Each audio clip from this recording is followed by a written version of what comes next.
ద్వితీయోపదేశకాండంలో దేవుడు మాట్లాడుతూ 6:14 జ్ఞాపకం చేసి అంటాడు, మీరు ఇతర దేవతలను అనగా మీ చుట్టూనున్న జనముల దేవతలను.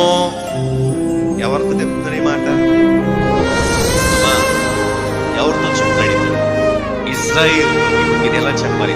ఐగుప్తు బానిసత్వములో నుంచి విడిపించబడినటువంటి దేవుని పిల్లలతో దేవుడు చెప్తున్న మాట ఇది.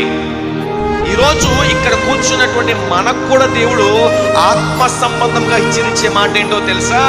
ఇదిగో, ఒక దినాన మీరు లోకంలో ఉన్నారు, పాపములు ఉన్నారు, చీకట్లు ఉన్నారు, భయంకరమైనటువంటి ఆచారపు అలవాట్లలో మీరున్నారు. అయితే ఒక దినాన నేను మిమ్మల్ని ఐగుప్తు అనేటువంటి బానిసత్వం నుంచి విడిపించాను, భయంకరమైనటువంటి ఉచ్చులోంచి మిమ్మల్ని విడిపించాను, భయంకరమైన పాపం నుంచి విడిపించాను. నేను నా స్వరక్తమిచ్చి మిమ్మల్ని కొని మిమ్మల్ని నేను నా కుమారులుగాను కుమార్తెలుగా చేసుకున్నాను. కాబట్టి మీ మీద ఐగుప్తు ఏలుబడి చేయడానికి అవకాశం లేదు.